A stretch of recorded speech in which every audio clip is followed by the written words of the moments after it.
What did you think about the music video that Nas dropped for Brunch on Sundays? It's like he's flexing, Mike. I've never seen him flex like this. I told you he's having like the year of his career. I was like, is he doing a video like with like famous people? He got comedians in there. He's got record producers in there. You know what it looked like to me? LeBron. It looked like the Rock Nation brunch to me. Want Did my it not? invitation? I got some images of it. What do you people in the chat think? Where's my invitation? No Huh? one working on my invitation. Wait a minute. Hold on. Does Nas ever go to the Rock Nation brunch? Or I Like, wonder not if, that we've never been to no Rock Nation brunch. That's cool. Just put me on the list. is Nas about to start his I ain't own gonna cause brunch? no problems. Oh, is Nas about to start his own brunch? Because if so, I want to come. And I think that Like, isn't it just? Didn't it just have the feel of like a good grown up like vibe? Like it was just cool. It wasn't like overplayed. Like Mike, it's kind of yeah, like he's intentionally not trying too hard, and I think it's because you want to know what these records came really easy. they did. They And just so, have, like you said, it was just living life, having a good time, good vibes, good people, and good music. And that's why I'm really leaning towards not this KD2 being album of the year. It feels good. It feels natural. And for him to be doing this at this stage of his career, you have somebody like T.I. who came out well after Nas, who's ready to just say, fuck it, bow out, I'm good. But Nas is able to continue to keep going without having that pressure of answering to being the king of New York or whatever. He's just making some dope music because he's inspired to do so. And and no knock at Tip because I think T.I. is just no longer inspired to do what he's doing musically. So he just say, you know what, I'm cool until I'm inspired again, possibly. no, Mike. I mean, you have to be careful about how you play this game. So one of the things that, like I've always said, is that like Nas didn't really play the game.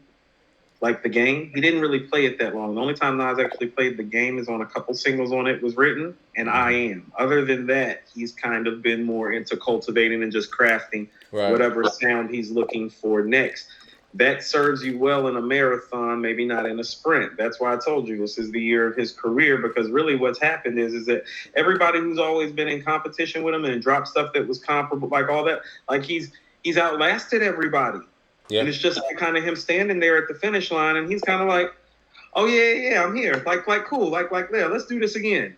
I've always said this about Jay. He's in no man's land because this we haven't really seen hip hop do this and last this long for an individual. But Nas is actually the one that is in a league of his own at this point.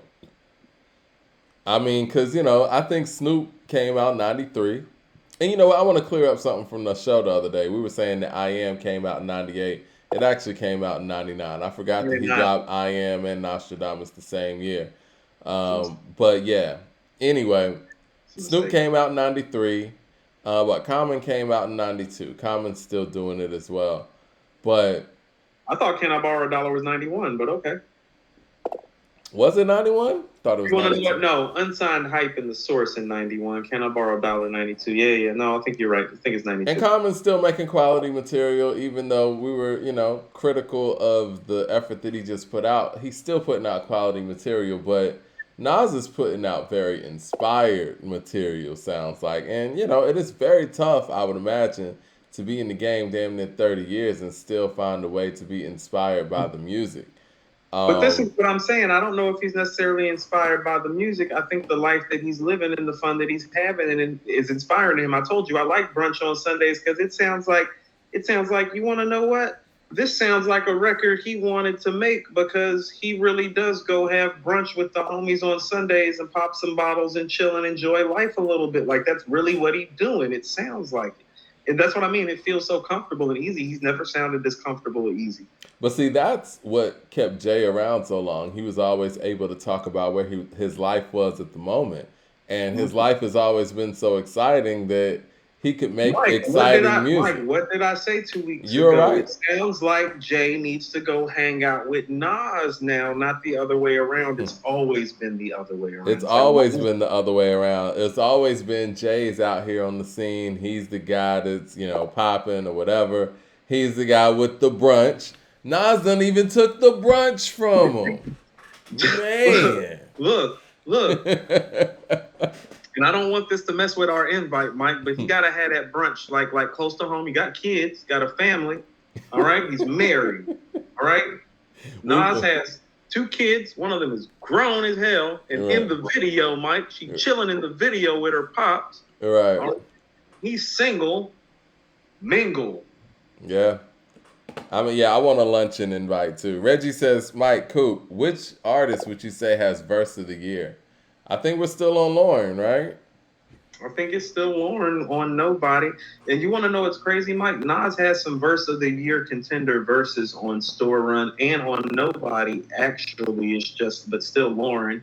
I would put Gibbs' verse right after that on Boldy's album. I might say Jay Electronica's verse on Donda too. That's a heavy one. That would be my number 3. That would be my number 3 right now. I probably need to go listen to it again. I think the Andre 3000 verse definitely deserves consideration. We got cursed out on one of the chats. I think it was in that video that we did about Andre, and they were saying that we just couldn't get past the fact that, the dynamic between him and Big Boy, and couldn't just listen to such a beautiful verse. And it is a beautiful verse. I don't want to take away from any of that. It's definitely a verse of the year candidate. Mike, didn't we say it was a verse of the year candidate even when we said all those things? I think we did, but Okay, I just want to no. I just want to be clear because I felt like we talked about that, but we also said that the verse was great and it was a verse of the year contender, and that I believe I said I would put it 4th right after Electronica's verse, and you were like, yeah, like that's about appropriate. I know you got to get up out of here in a second, man. I do want to take a minute to I want to mention something that happened last week because MTV celebrated 40 years. At their VMAs, and they used the VMAs to be a platform to talk about 40 years of MTV. And I found it wild, it was mentioned to me that, and I watched the show too, but I wasn't thinking about it when I watched it. They didn't mention Michael Jackson at all. And Michael Jackson was a big, big part of MTV becoming what it was, or what it became rather. Music television was a foreign concept. There wasn't any 24-hour playing music videos, and MTV started out just playing rock videos. And Michael Jackson upped the ante, clearly with, his music video Thriller. And on goes MTV. MTV rode off of the glory of Michael Jackson, and it seems like they've been unappreciative of it ever since. The Michael Jackson Music Vanguard Award is a thing for real. And I found that very unfortunate that it looks like they're trying to rewrite history in a sense to make it seem like Michael Jackson's impact on that network in specific wasn't what it was. And I think MTV owes Michael Jackson more than that. The legacy of Michael Jackson more than that as well. I mean, Janet wasn't even at the award show. They had Madonna open it up with a little speech, right? And, they had Jennifer Lopez there. They had, I saw Alicia Keys there. But yeah, man, they deserve to give Michael Jackson some sort of performance or something. Am I asking for too much when it comes to that? No, you're not, Mike. And I'm going to tell you why. A lot of the times when I talk about some of these hip hop artists and I kind of half jokingly and half seriously say this, you'd be like, man, you didn't make Thriller. You didn't make Purple Rain. But Mike, in this case, we talking about the guy who made Thriller? Mike, he made MTV who they are with that video. Every artist had to. I mean, budgets changed. I mean, what Thriller cost? What, $500,000 to make? They didn't want to make it. Michael was like, "Nah, if you guys don't put up the money, I'll put up the money myself and make it. So it's gonna happen." And and MTV put up $250,000 because they wanted in. When has MTV ever paid for anybody's music video? Told you, Mike. They needed him. Mike, I told you, a video of the Little Red Corvette in 1999 wasn't slapping like that, even though it was on before Thriller. And Thriller also showed people in the music industry that music videos can sell your record. Because Michael went on. He made MTV. He made MTV. He made MTV. And that whole notion transitioned through other artists. Other artists had to up their videos after that. And then now MTV has a network full of exciting new videos from multiple artists because of this man and the risk that he took betting on himself. And he carried y'all network on, and he gets no mention, huh? Are we going to try to erase Michael Jackson from history? Is that what they're doing? I just thought that was problematic, and I thought that needed to be mentioned because MTV clearly doesn't appreciate Michael Jackson. I have a quick story, too, before we go. I remember when Michael Jackson announced that he was going to do his This Is It tour. Mm-hmm. And this is back when we used to get on MTV.com, right? Uh-huh. And I will never forget it, man. It said, former King of Pop, Michael Jackson, announcing This Is It tour. They've been disrespecting Michael Jackson for a minute. And then, as soon as he died, months later, King of Pop, Michael Jackson, dead at 50 years old. I was like, I'm not fucking with MTV no more. I can't. I haven't since, and I just find it interesting that they keeping the disrespect going, I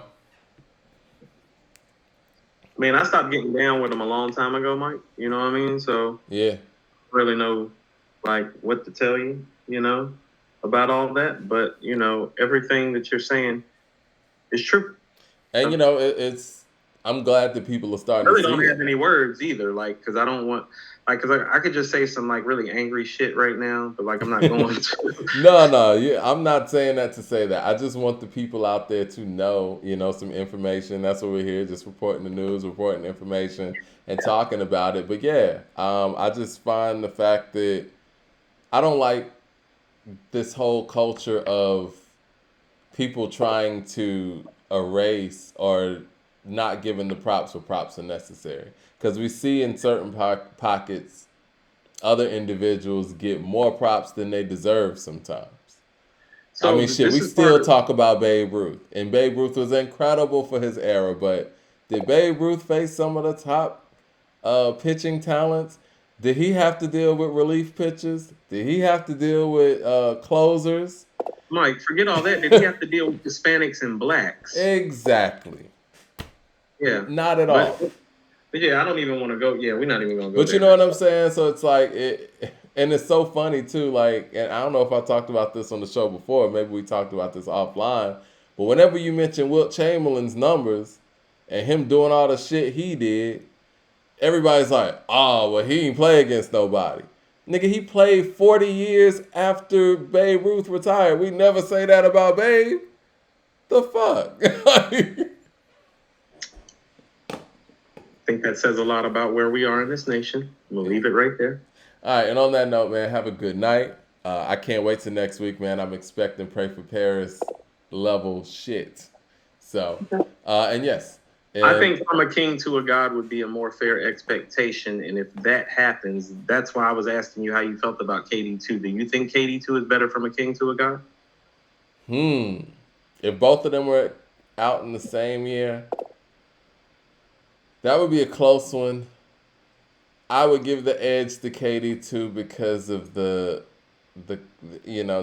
just where he's at in his career and and the challenge it takes. So what you're expecting is Pray for Paris, but what I'm expecting is From a King to a God. So I think we're about to hear the second best rap album of the year next week. There's a lot of people on this one, man. And this is somebody who is very good at putting albums together. The talent's there. Mike, the extensive guest list is part of the reason why I got it early, kind of slotted at number 2, because that's mostly Nas on a dolo mission for Coast to KD2. True. And so with splitting hair, stuff like that starts mattering. True. No, I agree. And I think that at the end of the day, we know where Nas is as an MC, and we know where West Side is as an MC, so the nod is probably going to go to Nas unless we're hearing some, like you said, um, Yeah. Pray for Paris level stuff. So, yeah. But yeah, shout out to everybody in the room. Make sure y'all subscribe and, hit the notification button, man. And we're going to be here next week talking about Side B from West Side Gun, and I can't wait for it. All right. All right, have a great weekend, sir. You do the same, fam. Y'all be good out there.